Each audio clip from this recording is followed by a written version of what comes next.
Welcome to the Three-Man Weave Show, hosted by SportsbookReview.com.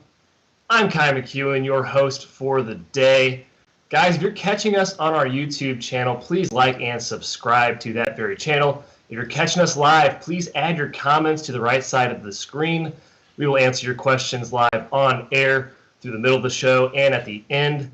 Fellas, Matt Cox, Jim Root, the other members of the Three-Man Weave, hope you guys had a good Turkey Day. Let's do quick takeaways from Turkey Day because we saw some good action. Jim Root, what'd you think out there in Vegas?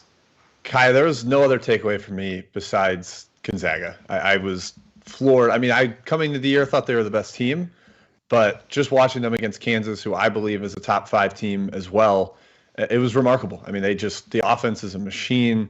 They played a lot of the four smalls lineup with Kispert at power forward, and that offense is nearly unstoppable. I saw that Ken Pom tweeted that it was the worst 2-point percentage that Kansas has ever surrendered in a game under Bill Self. I think that's just under Bill Self, but look, that's 15 years of being an awesome team, and Gonzaga shot 77% inside the arc. I was blown away by the Zags. That was my biggest takeaway. Matthew, anything from you? Yeah, the Zags look delectable, Jim. My takeaway, Ky, is more of a macro level. After a pretty big over onslaught day one, we saw some sluggish starts yesterday, especially for teams in those back-to-back spots. So today you're getting some back-to-back-to-back situations, a couple more back-to-backs as well. So be on the lookout as that pendulum swings back and forth. Don't be continuing to ride that over gravy train because I think there may be an expiration date to that. Yeah, just to top off our takeaways here. Gonzaga, adding on. Good Lord. We'll talk about them pretty soon on the show. Oakland, still incredibly bad. They are going to be my punching bag for the entire year, it seems. And then South Dakota State, Jackrabbits, they're for real, guys. We talked about them yesterday. I really like this team. They're going to be a force in the Summit this year. But let's get into actual games for today. Our first one, Seton Hall versus Louisville. Louisville's sitting -6, -5.5 in some places. Still without Malik Williams and Charles Minlin. Didn't matter against the dumpster fire that is Evansville. Going to Jim first for this takeaway on this game. Jim, who do you like, Seton Hall or Louisville? Well, they're both kind of dealing with their own separate issues. Seton Hall is just coming out of a COVID shutdown where I think they were off for 2 weeks. They've probably been practicing for a few days now, but you have 14 days where you go without practicing in the preseason. That seems like it can slow teams down. Oakland, we're looking right at you. And Louisville has their own problems with injuries with with Nickelberry out and Malik Williams and Minlin, like you said. So yeah, there's things to be nervous about in either side. I like the fact that Louisville's playing its second game and Seton Hall's playing its first. I think Louisville's had a chance to take some live bullets out there. Seton Hall coming in on the road at the Yum Center off that COVID shutdown. It just makes me nervous. Unfortunately, at the number, it's not a play for me, but I would lean towards Louisville. Seton Hall just scares me off that COVID shutdown. Matt, you? Yeah, I think your points around why the offense might struggle for Hall. I think on both sides we see some issues scoring. So I lean under. No strong take here. Mr. McKeon, where do you stand? Yeah, I'm afraid Louisville just doesn't have a matchup for Sandro Mamashkelashvili. I messed it up, Jim. Help me out one more time. Mamashkelashvili. Mamashkelashvili. Yeah, thank you for not kicking it to me, by the way. I really appreciate it. God bless you. Bryce Aiken, healthy? I think so, maybe. I hope he is because it's a fun matchup with him and Carlick Jones. If so, 2 transfers helping Power 6 schools. Nothing strong for me. I lean Seton Hall, but as Jim said, kind of weary about the first game, jitters versus Louisville heading into their second game. Moving on. Auburn versus Gonzaga. Spread is huge. I'm a little bit mad at Vegas. They got this spread right. I thought they would do this a little bit lower. Nope, they watched the same game I watched. Gonzaga, -16.5, -17. Heading into this, like everybody else, I'm sure, out there in the public, any spread, taking the Zags, basically. Auburn, undisciplined, sloppy. Let St. Joe's back into the game. Matt, did you watch this game at all, the Auburn game or the Gonzaga game? What do you think about this one upcoming today? Well, the Gonzaga game was just a treat. I think everyone in the world and their mother had tuned into that one. The Auburn one, it made me think that there will be zero defense played today. They gave up just a barrage of threes to St. Joe. St. Joe, a pretty offensive. They got some power this year, but still, I just anecdotally it screams over. But I'm actually going to play the under. Again, you get 2 back-to-back, 2 teams coming off back-to-back, and you have Auburn playing in a up and down track meet in overtime last night. I think it actually plays well for the under. I'm sort of following the trend we saw yesterday with those earlier starts, teams coming off back-to-back. So I'm going to cover my eyes and bet the under here. Jim, am I out of my mind there, or does that have any sort of logic to it? I think there's some validity to it. The number has gotten pretty high. And it should be noted this game is in like 55 minutes. So if you're trying to get a bet in, it is an early tip. Sleepy start I'm hoping for, yeah. Yeah, and I think that was even more noticeable of the back-to-back teams is the ones that had to turn around the next morning. Yeah. Even first half, if that's something that interests you folks out there, I think first half under could be something to eye up. But yeah, just the Auburn sloppiness. I mean, it's a young team. They lost their point guard in preseason to an NCAA investigation. He didn't travel with them. And it looked like a team that was kind of lost without somebody to guide the ship.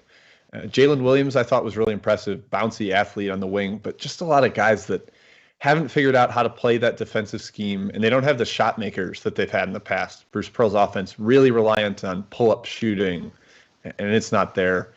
I don't see how they get stops against Gonzaga. If you couldn't really stop St. Joe's, who did look better to the chat. I think I saw someone asked about St. Joe's looking better. Bill McNichols, agreed there.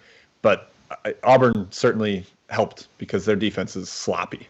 Yeah, and Matt, I agree. I leaned under at first, but then I thought, well, Gonzaga might literally just score every single possession down the floor. They have so many weapons. I think it could be a blowout, like 20-plus.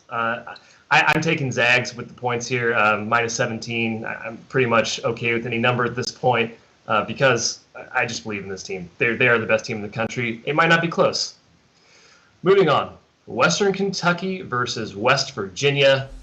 West Virginia, minus 7.5. Western Kentucky coming off an impressive win against Memphis. But Charles Bassey finally runs into some guys that maybe can guard him in Sheboy and Culver.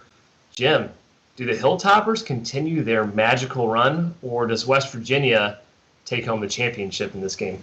Yeah, the Bad Boys Championship. It's sad because it's the last day of 4 straight games at the Sioux Falls Pentagon, but I do think we're getting more this season, so that beautiful dark parquet floor is not going away anytime soon.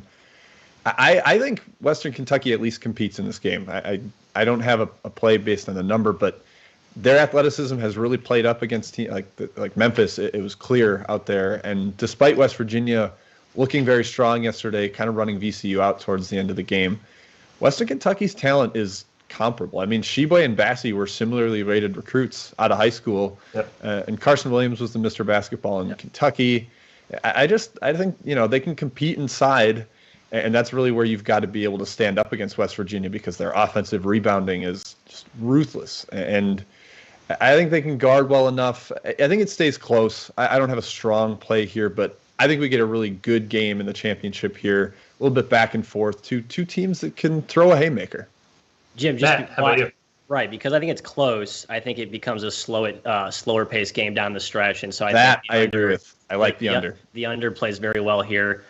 West Virginia made some absurd shots yesterday. I think Taz McNeil was shooting with his eyes closed and blindfolded, falling out of bounds a few times. Sean McNeil, you're combining Sean McNeil, the two. Thank you, sorry. The two Taz Sherman. I'm mulling together 2 guards there, but I think the under plays very well. Western Kentucky, I mean, as impressive as they've been, I don't think they utilize Charles Bassey effectively. Like, they have him out on the perimeter, like doing handoff and ball screens. Maybe against the 2 bullies inside of West Virginia, that's actually the best way to use him. So I see both teams having issues of scoring here. So I will go under hard. Yeah, low scoring, physical game, very physical. I lean West Kentucky with the points. Nothing official for me in this one. Third game in 3 days for both. Not just back to back. I think we see a little slow down there. Going to be a grind. Another game that might be a grind. Memphis versus VCU, the consolation game here. Memphis minus 7, it looks like, around books around the nation. Check out sportsbookreview.com for some line comparisons. Same story for me for VCU against West Virginia. When they were overmatched athletically, they might be in trouble in this game against Memphis. Jim, what do you think? Well, Memphis has had this weird thing going where only one guy shows up offensively. In the first game, it was Boogie Ellis. Game 2, it was Landers Nolly, who, tip of the cap to him, we were a little skeptical in the preseason. He was flawless yesterday. I mean, he really nice, pump fake, 1 dribble. He hit a 3 late that cut it to, I think, 1 point. That he had a very nice, patient pump fake off an offensive rebound. The shooting stroke is smooth. It, for some reason, abandoned him at the end of last year, but he can score, and he really showed it yesterday. That said, I kind of like the dog here. I think VCU is a little more amped for this game. Maybe Memphis expected to be in the title game. That's just kind of my read on their perception, especially after the hype that Memphis picked up after they kind of blew out St. Mary's. I think they could play not down. I wouldn't say VCU's bad, but they'll play with their competition here. Again, possibly an under like Ky mentioned, and I like the dog with the points here, VCU. Matthew. I will co-sign dog and under. Jim hit all the matchup points. I have nothing further to add. What I am hoping to get through is a flurry of comment requests. So, Mr. McKeon, if you have nothing else to chime in here with, let's go through the rundown here. I'm leaning Memphis right here. I think it's fast-paced, high-scoring game. I just wish Penny Hardaway would run an offense because right now it's all isolation ball for Memphis. It's literally my turn, your turn, my turn, your turn. And I don't know if I expected Penny to run an offense this year after seeing his team last season. But that's the one thing that concerns me from them covering this game. But I do lean the Tigers. Matt, hit me with some questions. What we got from the chat? All right, I'm going to kick it off to Jim for this first one here. UCLA, Pepperdine, a lot of interest from the folks in the chat, specifically Sean Manns with an inquiry early in the show. Jalen Hill, I believe, has been confirmed out. One of UCLA's big, they have three pretty much, or two interchangeable bigs up front. Chris Smith's more of the hybrid, but he's an important piece. Do you like the Bruins still without him, or are you going to go with the Waves here? I would lean Bruins. I think there's a little bit of a bounce back performance coming. They're not on the road technically. They're playing. This is neutral against Pepperdine. Yep. Both these teams played on this court already. I actually like the over is the lean I have here. I think Tiger Campbell really struggled for UCLA in the first game, their point guard, and Colby Ross is outstanding for Pepperdine. So I think Pepperdine can dictate the pace a little more, and they want to get out and run. And this UCLA team just not as strong defensively as they typically have been, or at least as a typical Mick Cronin team would be. Right. So I think points can be scored in this one. Yeah, totally agree. Over lean for me, lean Pepperdine with the points. As you said, Jalen Hill out, Johnny Juzang also out for this game for UCLA. Right. Matt, what else? I'm on the Bruins, sorry. I don't mean to be against the grain here, but I have to disagree with my cohorts here. Kevin Durant, Kyrie Irving, did not know they follow the show. Appreciate you guys tuning in. We know how big college hoops fans you are. Right. They want to know, Kansas, can they bounce back today? Ky, what do you think here? Yeah, I mean, I don't even think they had a necessarily bad game against Gonzaga. They kind of played pretty well. Gonzaga, they just ran into a literal freight train. You can't stop the juggernaut if you're an X-Men comics fan. Yeah, St. Joe's I don't think is as good as what they showed against Auburn. Like I said, I mean, they were on fire against Auburn, and Auburn was sloppy. Now, the spread's huge. The spread's like 19 points. Maybe that's a little bit too high on a back-to-back, but I do lean Kansas. I'm staying away from the game, but I do lean the Jayhawks in this one. I'm probably on Kansas. I think they bounce back big, and it does hurt St. Joe's to play the later night overtime game. Yep.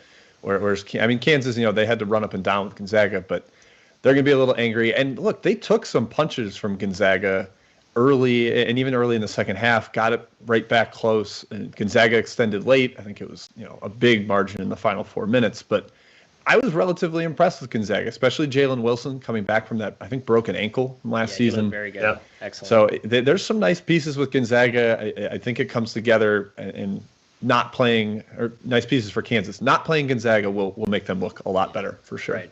Matt, hit me with one more, then we'll continue on the list. Cody Ashforth, and I believe a few others have asked about the ILLINI. Man, this team has made mincemeat of two, let's be kind, lesser opponents here. Today they get an actual test against a competent foe in Ohio U. I think a lot of people are going to continue to ride the Illinois money train. I believe the Weave has a contrarian stance to this one. Jim, are you on the Bobcats of Ohio here? Matt, I'm rolling my eyes because I've told you before the show that this was my pick of the day, and we were going to save that in the outline. But you continue to hate the outline. I'm going to save it. I'm going to save it. I will save it for my bet of the day, whether I'm riding with Illinois or fading them today. Way to take back the power from Matthew right there, Jim. He hates my pick of the day. I don't know why he wants to spoil it all the time. Matty Monitor has a power trip. He has to own the big moments of this show. So let's continue down the line here. Little Rock versus UNC Greensboro is our next game. A fun mid-major matchup. Sunbelt versus SoCon. Two teams that should be at the top of their respective leagues when all is said and done. Greensboro -3. Little Rock did not look impressive at all against Prairie View A&M. Now, that's a good team, Prairie View A&M. Do not sleep on them. Perhaps Kamani Johnson, his absence from Little Rock, he transferred this offseason very late. Perhaps that affected Little Rock a little bit. But Matt, who do you lean in this matchup? I know you're a big SoCon guy. Do you like your Greensboro Spartans? Love them. This is also a spoiler for my best bet of the day. So since I outed Jim on his, I'll go ahead and do the same for my own best bet. I think Greensboro is just in a different class. Little Rock struggled with Prairie View A&M a little bit. And obviously a very good SWAC program. They've been at the top of that league the last few years. But they were without Cam Mack, who I thought was going to be really the driving force of that PVAMU team, excuse me. So to see Little Rock not be able to escape them was a little concerning, and I think they have trouble taking care of the basketball today. I love Greensboro. I will ride with the Spartans. Let me hit you with some numbers on that, Matt. I like data. UNC Greensboro, 4th in the country last year in defensive turnover rate. We know that's Wes Miller's bread and butter, and they bring back Isaiah Miller, who's one of the best steal guys in the entire country. Little Rock, last 2 seasons, 333rd, 337th in offensive turnover rate. They've been sloppy. They do have some guards that are maturing. Like they've been playing young guards in the past, but clearly a flaw with this group of personnel, and UNC Greensboro can take advantage of that. I would certainly lean that way, even though it is 2 very good mid-majors, potentially the favorites in their leagues. I think Spartans are the play here. Yeah, I made this game right where it is right now. Like I said, 3 points Greensboro. I think it started at 2. I am also leaning towards Greensboro. Shocking stat, Jim, that Little Rock turnover rate with Marquise Knoll at the point. Yeah, interesting. All right, there you have it. Leans Greensboro. Some of us actually will take Greensboro today. Matthew Cox. Boise State versus Houston, our next game. An interesting one for the week because we're high on both these teams. Spread's around 11.5 right now. I believe it's at Houston. A scary team to bet against. This team can potentially be a Final Four contender. Boise brings in a whole lot of new guys, a whole lot of transfers. Kagab, Acott, Dutrieve, Shaver. Jim, you wrote the Mountain West for our website, www.3-man-weave.com. Nice, great plug. Yeah. Thank you. What do you think about the Boise State versus Houston today? This has a similar thing to the Seton Hall Louisville that I mentioned. Probably should have mentioned it with Greensboro and Little Rock too. Houston has played a game. They've gotten out there. They've had their guys on the court. Boise State has not. That matters a little bit. And then Caleb Mills is probably back for Houston. Their best player, arguably. He had a little ankle tweak. Yeah. They held him out of the first game against Lamar. Kelvin Sampson said he could have played. Seemed precautionary, which makes sense. You've got a bigger game coming up here against a Mountain West foe. But all that said, I think this number's gotten a little high, or it even opened a little high. I love Houston, but Boise State has a lot of talent. They've got a guy that had some pro hype in Derek Alston, and then a whole bunch of down transfers, a few Arizona guys, an Oregon guy. So this Boise State team's pretty talented. Getting double digits here against Houston that's more of a defensive squad and might not be able to put up the points necessary to blow the doors off of Boise. I lean towards both the dog here and the under. Matthew? Yeah, Jim, completely agree. I mean, the talent gap's not that wide. And so to be catching in the high teens here, I definitely think Boise's the right side, especially this game should be lower possession. I'm inclined to think so. Yeah, I would definitely ride with the Broncos here.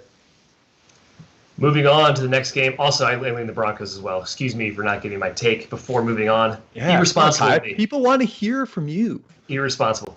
San Francisco versus Virginia. Virginia around 13.5-point favorites currently. The Dons, the Weave. We like the Dons. They're kind of our team, one of our pet teams, but they looked bad against UMass Lowell. Lost that game outright. They bounced back against Towson. 3-point cheating was a major reason why. 39% against Towson, 19% against UMass Lowell. Matt, do we trust anybody against Virginia to cover points right now? They look like a juggernaut themselves. Harkening back to the Gonzaga talks, Virginia looked pretty impressive as well in their first game.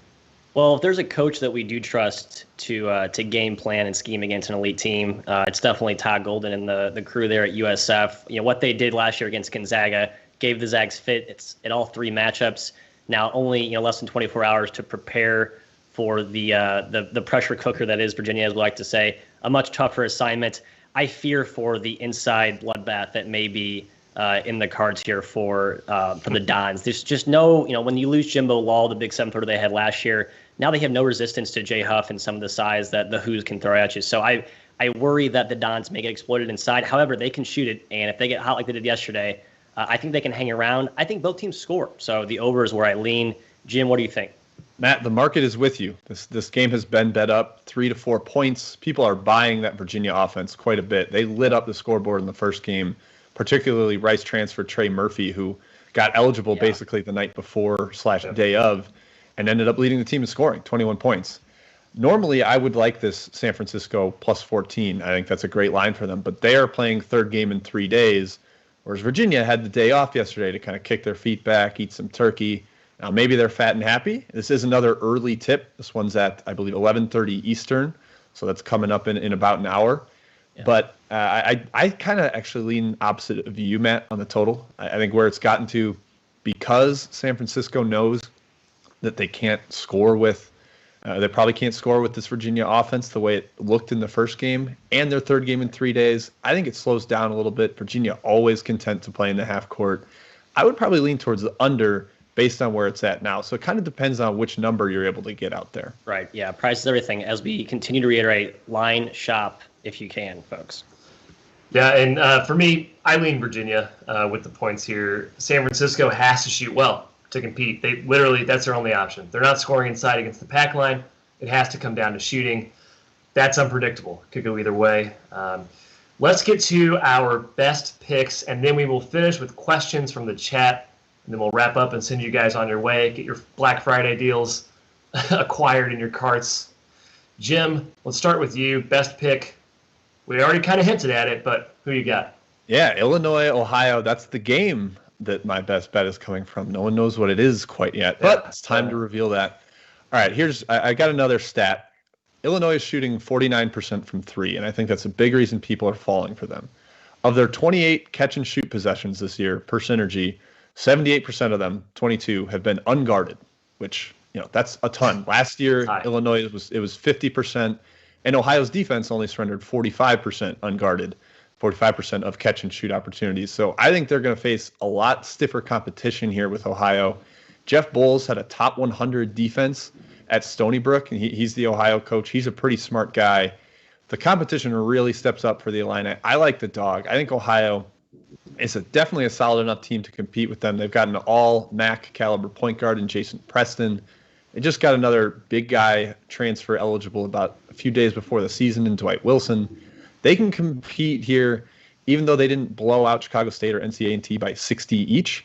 I think they're just fine against Illinois.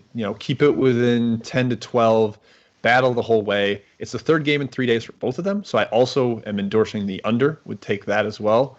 I think this one kind of turns into a slugfest. Illinois' offense doesn't look as sharp as it has the last 2 days. So dog and under here, plus 16.5, plus 17 and under around 146, I think is what I saw out there. So both of those plays, it's a best bet bundle, just like Matt had yesterday. That's right. I love the best bet bundle. I also lean towards Ohio. Just a little bit scared with their starts against those teams, Chicago State and CA&T. They played them pretty close in the first half before they started to pull away. Matthew, your best bet, is it a repeat of what we talked about already? It is, but for those who may have just tuned in, it is going to be UNC Greensboro against Little Rock. Again, I just think it could be a turnover fest for Little Rock, and there's no team in the country that makes you pay for your ball insecurities more than the Spartans, coached by Wes Miller. So, yes, I will ride with Green. All righty, and for myself, my best bet of the day. Guys, I'm going Austin Peay +2, +2.5. Admittedly, they haven't looked very good through 2 games, and we saw Abilene Christian beat the pants off East Tennessee State. A couple caveats with that here. Number one, I don't think Abilene Christian is a top 150 team quite yet. I need a bigger sample size. They shot 13 for 23 from downtown against ETSU. ETSU shot 3 for 21. Yikes. That's obviously a huge difference. You can't predict that. Austin Peay needs to wake up today, though. This is no pushover in Abilene Christian, obviously. The big question for them, can they stop Colton Cole, Abilene's 7-footer inside? Mike Peake is a guy that I think actually can. He has 6 blocks through 2 games. He's only 6'8", but he's an absolute rim protector. Obviously, Terry Taylor leads the way for Austin Peay. I don't think he has a match on the other end of the floor. So this game's going to be close. It's not going to be a cakewalk for Austin Peay, but I think they're the better team. They were supposed to compete for an OVC title this year with Murray State and Belmont. That's going to be my pick. Go Govs. I'll also lock in that UCLA Pepperdine over for an official show pick as well. Jim, we do tweet those out a little bit later in the day. Yeah, we will. Ky, I wanted to. You mentioned Peak. I think he's huge for Austin Peay today. The Georgia transfer, and then they also have an Oklahoma big guy transfer, Corbin Merritt, who's kind of been nailed to the bench the first 2 days.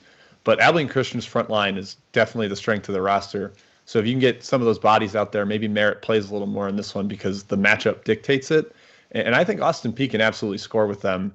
My big concern is that Austin Peay is on the third day of back-to-back-to-back, and Abilene Christian had the day off, kind of the Towson San Francisco or the Virginia San Francisco effect there. Absolutely the concern there, Jim. Austin Peay, 3 games, 3 days. But still like my Governors. Matt, let's go rapid-fire questions from the chat here to finish the show. We got a little bit of time to hit quite a few, and I see some questions coming through. So let's hit them, boys. Well, we have to start with Belmont, George Mason. I think there's been a swarm of about 20 people with pitchforks clamoring for our takes on this game. Ky, you were all over the Bruins yesterday, kind of basically betting against the Howard hype, and they got a big early. So that was, they looked very strong. George Mason, a little shorthanded. I believe Ian Boyd, who was just announced yesterday, he's taking a leave of absence, a key player for them. Do you think Belmont repeats yesterday? Well, guys, correct me if I'm wrong, but I think the spread's gotten close to 4.5 now. I think it opened at 2. At plus 4.5, I lean George Mason. I know Boyd's out, but George Mason is not a bad basketball team. Belmont's not either. They're no slouch themselves, but it is going to be a lot tougher competition for Belmont in this game than Howard. George Mason, another stratosphere than them. Lean 4.5. Nothing strong though in this game for me. Mason trying to prove you wrong, Ky. Almost lost to Queens. I know. I believe Queens College or Queens University in their opener, 66-65. That is a scary result. But I don't want to read too much into that. I want to stick to our preseason read on George Mason, and that is that they are a pretty solid team. And Belmont maybe lacking the shooting that they normally have. I would, at 4.5, it starts to be George Mason territory, even though you might have to, cover your eyes after their season opener. Right. All right, the other one from the main board. We have a lot of extra board questions, so we might get to those at the very, very end here. Buffalo Towson, we talked about a little bit in the earlier part of the show. Do you want to kind of put our stamp on where we stand on that game? I'll kick it off to Jim. Any strong takes here? I feel like a broken record, but Towson back-to-back. Yeah. Buffalo, their season debut. So how do you weigh a team that has gotten out there twice versus a team that's well rested but has not yet played a game? I sort of lean towards Buffalo. I think they're the better team, and having not had to play yet, that does help them. They're a little fresher. But under, I think, could be the Towson's going to make this physical. They want to slow it down, drag it out, beat you up on the glass. Under would probably be my biggest lean there if I had to choose anything in that game. Yeah, I'll lean Buffalo in this one. I think the spread's like 5.5. A little too high for me. I think Buffalo's a really good team. I have them as the best team in the MAC, which might be a little bit of an unpopular opinion. Towson hasn't looked fantastic, but it's definitely going to be a physical, low-scoring game, like Jim said. The under is probably the better play, but I do lean the Bulls with the points here. Matt, another main board one. Matilda Lemby asked about Middle Tennessee versus East Tennessee, the huge battle of the Tennessees here. Mm-hmm. No team in the entire country makes me pull my hair out the way Middle Tennessee does. They will get down 13 or 15 in the first half of every game. It's almost like clockwork. They did it in their season opener and almost came back and won. And then they were up 3 at the line with like 10 seconds left and lost by 1 in regulation. Like they do some silly things. I think East Tennessee State is probably the play here and probably will be on them. And if you really want it, like first half East Tennessee State, Middle Tennessee just always sleeps through first halves. I don't understand it, but it's a fact. That's what I wrote down. I go, Matilda, I'm going to tell you something about first half and second half. You're going to want to go with the Bucks first half, Middle Tennessee second half. I think Middle Tennessee covered like 10 straight second halves to close out last season. It was something ridiculous. They were always trying to get in the backdoor cover zone. Very frustrating team to ride. So I would tread lightly if you like the Blue Raiders there. Ky, any thoughts there? East Tennessee State for me. They bounced back really well against Austin Peay yesterday. Showed us a little bit more who they are. I think it's less of an indictment on P and more of an indication that, okay, East Tennessee State's not a total helpless mess like we saw against Abilene Christian. Middle Tennessee's not a bad team. I don't see them being a better team than East Tennessee State. And at pick, I would have East Tennessee favored in this game, so I lean towards the Bucks. Can I do a breaking news siren? Yes. Gonzaga had 2 players test positive for coronavirus. We do not know who they are yet. The game will go on as played or as scheduled. Both players are isolating in their hotel rooms. But yeah, no reports on who they are. People might want to try to dive into that and see if you want to scoop Auburn. If it's Corey Kispert and Drew Timme, that's bad news. Right. Matt, 2 more chat things, then we'll sign off. Well, how about this? I'll give you guys a 3-pack of extra games, and I want you to pick your favorite of the matchups and just give us your winner. So, Tulane Lamar, a couple of folks asked about that one. Navy Maryland, and Bryant Syracuse. The latter of which I believe we all have the strongest take on. I'll actually start with this one. I'll field the Tulane Lamar one. Lamar's team I'm actually really high on this year. The spread's a little bit too high for my liking though. Lamar had a key player out last game, so I would tread lightly there. I'm a big Tick Price fan. I think that's a stay away, but I think the spread may look juicy for my. If you're a Lamar fan like I am, I'm sure there's probably a grand total of 7 of you out there. I would stay away and just watch this one and kind of see how that plays out. So do not be tempted by that. Jim, Ky, who wants to take Navy Maryland and/or Bryant versus Cuse? Ky, you go. All right, I'll hop in with Maryland because Navy is a team that we can't seem to get right on a bet. They last year and this year so far they've proven to be tougher than we give them credit for. Yeah. This spread's I think around 16.5. I was on Maryland over Old Dominion, which I felt pretty strongly about. I think Maryland is a better team than the market thinks at the moment. However, this is a big spread. Navy's known for mucking things up. I'm not confident at all betting Maryland in this game because of Navy's history. And that's a lot of points to cover for a Maryland team who I think is still maybe figuring some things out. A stay away from me. I'll lean towards the Terps, but I'm not taking this game with a 10-foot pole. Yeah, I'm not either. Ky, I thought you were going to take Bryant Syracuse because I think we sort of I'll let you have the honors. We sort of lean towards the dog there. I think Bryant has the guards to compete against Syracuse. The Syracuse zone is less scary than it has been because they don't have quite the athletes at the top. They're throwing Joe Girard and Buddy Boeheim with you there. It's just not the same quality as a Brandon Trish or a Deion Waiters at the top there. So Bryant, I think, can compete. And Andrew Matstruck, real quick, James Madison versus Norfolk. James Madison. Despite a lot of transfers and a new coach, I like JMU. Yep. I co-sign that one as well. Ky, I believe for Maddie Meyer, that concludes our commentary reactions. Back to you, sir. Thank you, guys. And apologies if we didn't get to your question. We only have so much time on the show. Yeah, you can still tweet at us, maybe if, at 3MW_CBB. We can answer it there potentially. That's right. Well, thanks for joining us live, guys. If you're watching the replay, thanks for checking us out as well. Please, again, like and subscribe to the channel. Catch us every Monday through Friday at 9 a.m. Central, 10 a.m. Eastern. Fellas, have a good day. Good luck out there, everybody, and have a wonderful Friday.